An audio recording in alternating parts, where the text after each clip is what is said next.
olha só. Agora aqui, há muitos anos atrás.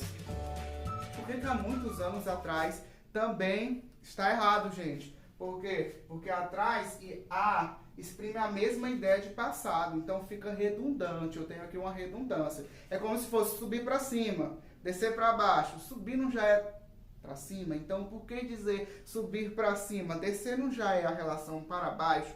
Por que dizer descer para baixo? Tá bem? Então, ó, isso aí eu chamo de redundância, tá? Então, por que é redundante aqui, ó? Há muitos anos atrás. Porque se eu digo há muitos anos, já é atrás. Não tem essa necessidade de expressar a ideia de atrás. Então, cuidado, cuidado. Ah, então, professor, quer dizer que você está dizendo que a letra do Raul Seixas, eu nasci há 10 mil anos atrás. Eu nasci há 10 mil anos atrás.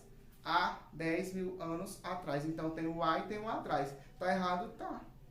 Mas lembra que eu falei para vocês que música é literatura?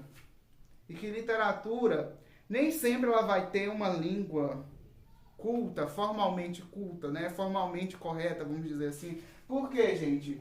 Porque nós vamos ter uma adequação. Adequação. Na literatura é possível tudo. É possível a fantasia, é possível liberdade de escrita. É o que nós chamamos de versos brancos e livres, certo? Vou colocar aqui para vocês, ó. Versos brancos e livres. Então, por exemplo, quando eu leio um poema, ele tem sempre, né, assim, a liberdade, às vezes uma escrita errada, uma palavra informal, né, de certa forma. Isso é uma estilística, é um estilo de poema, tá? Não necessariamente o poema vai estar sempre correto. Agora, se eu vou escrever um texto, um artigo de opinião, um texto dissertativo argumentativo, que é uma redação, aí eu vou ter que escrever de forma correta. Eu não vou poder escrever, né, de forma errada, tá bem? Então, ó, nós precisamos entender que é uma adequação, tá certo?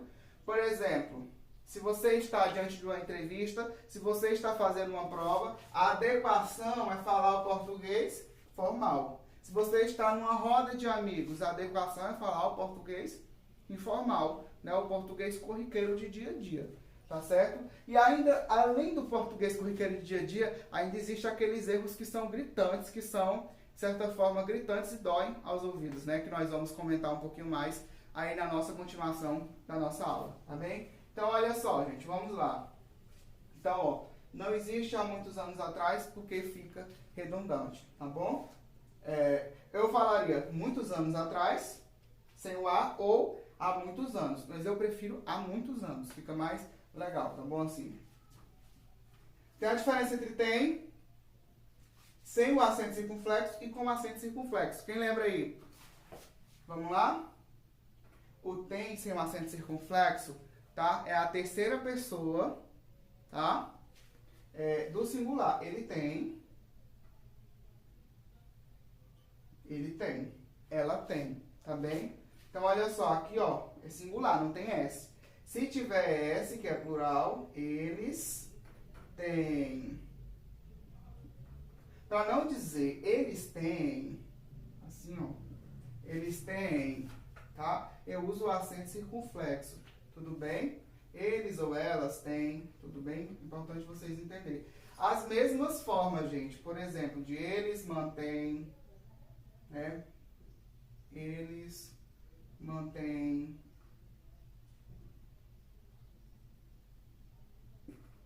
Certo?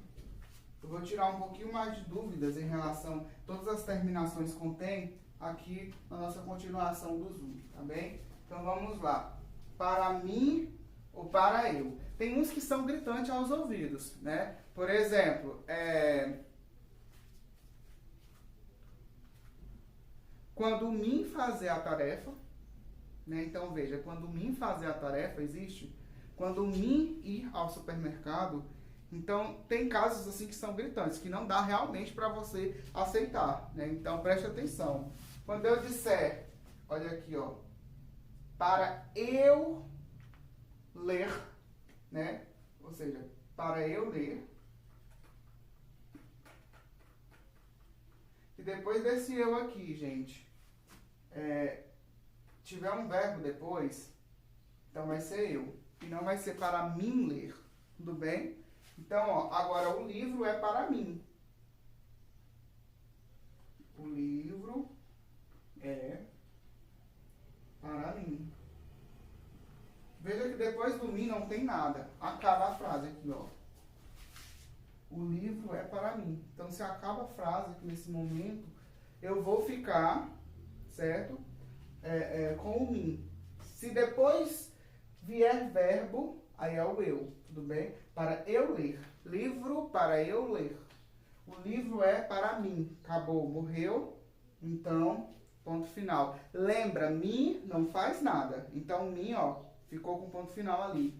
Para eu sempre faço alguma coisa. Eu ler. Então, regra, mim não faz nada, eu sempre faço alguma coisa. Para que você consiga entender perfeitamente, certo? E nunca mais errar. Impresso ou imprimido? Qual tá certo, gente? Vamos lá. Se eu disser para vocês que as duas formas estão corretas, sim, tá? Agora depende como que eu vou usar. Se eu vou usar com o verbo ser ou estar, eu vou usar impresso. Quando estiver impresso a atividade, né? Quando estiver impressa a atividade, faça-a, tá? Agora, quando eu usar com o verbo haver, aí eu vou usar imprimido, tá bem? Então, quando houver imprimido a atividade, tá? Então, eu vou colocar aqui para vocês. Aqui, ó. Impresso. Impresso é o verbo haver ou desculpa, impresso aqui é o verbo estar ou ser.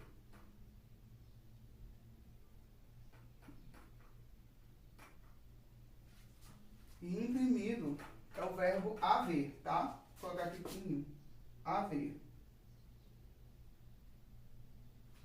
Também, esse caso de impresso e imprimido, eu vou explicar um pouquinho melhor, utilizando frases na hora da aula, em tempo real, tá bem? Qualquer outras dúvidas forem surgindo, vocês podem me perguntar. Vir, ver e vier, tá bem? Então, vamos lá. Quando é que eu vou utilizar o vir, o ver e o vier? Que muita gente erra, tá bem? Então, vejamos aqui. O vir, gente... Esse vir aqui eu vou usar ele como futuro do subjuntivo. Ele é o ver no futuro do subjuntivo. Então, por exemplo, quando você ouvir, ou seja, quando você ver ele, nesse sentido seria quando você ouvir, ó, de ver. Então, quando você ouvir,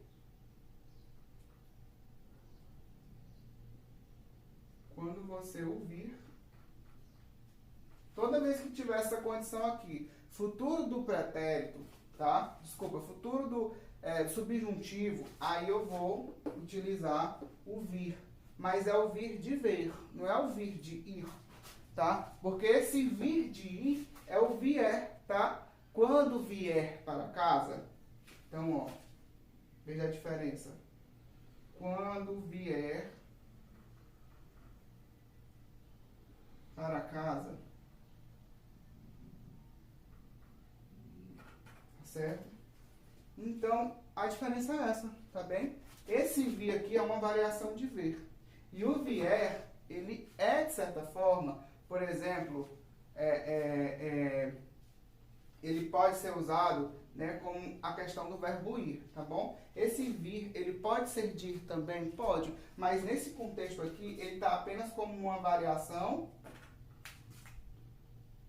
do verbo ver. Como muitas pessoas falam assim, ó, quando você vê ela, né, haver, estaria correto também, ver ela.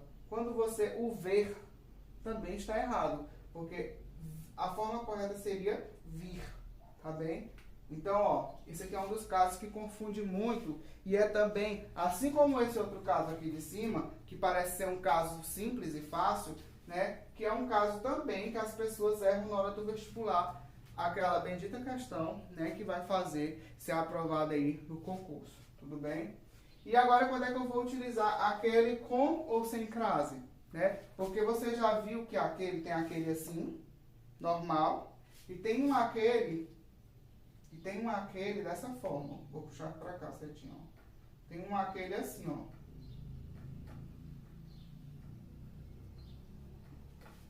Se na frase você substituir aquele com a crase, com o acento grave aqui, no caso de crase, ó, aquele, você fez o bem àquele homem. Você fez o bem a aquele homem. Para você não falar duas vezes né? Você fez o bem a aquele homem. Você fez o bem a aquela pessoa. Não falar esse a repetindo duas vezes e ficar cacofônico, né? Ficar uma pronúncia aí não tão interessante. Você coloca apenas um acento aqui, que é o acento grave, que é no caso a crase, tá bom? Então, ó, que é esse tracinho aqui pro lado esquerdo, tudo bem? Aquele ou aquela, junta esses dois A aqui e vira um super A. Lembra que eu ensinei para vocês na regra da crase? E aí, gente, agora vamos descobrir ao invés de ou em vez de, tá? Então, o que seria ao invés de, né? Ou em vez de. Gente, os dois são parecidos, tá certo? E os dois estão corretos. Só que, por muitas vezes, as pessoas errar. Os linguistas recomendam que use sempre em vez de, porque em vez de ele é o coringa, ele serve para qualquer caso. E ao invés, não. Ao invés, nem sempre. Ao invés, vai ser sempre quando for contrário. Contrário. Por exemplo, ao invés de dobrar à esquerda, eu dobrei à direita. Vocês estão entendendo? Então, ó, ao contrário de dobrar à direita, eu dobrei à esquerda. E em vez de, é no lugar de, entendeu? Então, por exemplo, no lugar de. Só que eu posso usar em vez de como contrário. Agora, eu não posso usar ao invés de no lugar de. Com a ideia de no lugar de. Vocês estão entendendo? Por isso que em vez de eu posso ser utilizado em qualquer lugar. Por exemplo, em vez de colocar o pincel aqui no porta-pincéis, ele colocou o pincel em cima do quadro. Ele colocou o pincel em cima do quadro ao invés de colocar no porta-pincel. É de lugar, tá bom? Ele refere-se a lugar, especificamente lugar. Se eu falar ao invés de, fica errado, porque ao invés de não expressa ideia de lugar. Vocês estão entendendo? Então, para não errar de jeito nenhum, escreva sempre em vez de, tá bom? Escreva sempre em vez de, tudo bem? Porque se expressar a ideia de lugar, eu não posso colocar ao invés de. Eu só vou colocar ao invés de quando não se tratar de lugares diferentes, tudo bem? Eu espero que vocês tenham entendido, né? E aqui nós vamos comentar agora, na nossa continuação aqui no link de baixo na descrição, sobre esse tema: adequação, variedade, preconceito linguístico, né, os níveis formal, né, os níveis que você deve utilizar, as ocasiões corretas que você vai utilizar, certo? Isso aqui é importante para o vestibular, isso aqui é importante para os concursos, certo? E outras dúvidas que forem pertinentes, vocês podem entrar em contato aqui tanto pelos comentários, certo? Vocês podem comentar no bate-papo fazendo a pergunta, ou vocês podem, inclusive, mandar o áudio da voz de vocês, né? Só o áudio, sem a transmissão da imagem de vocês, do rosto de vocês. E vocês podem também aparecer em vídeo fazendo a pergunta, tá bem? Fiquem à vontade. Eu espero que vocês tenham entendidos, estejam entendidos, né? Espero que vocês cliquem agora, nesse momento, no link daqui de baixo. Vai no link que agora nós vamos iniciar em tempo real a transmissão, ok? Vejo vocês.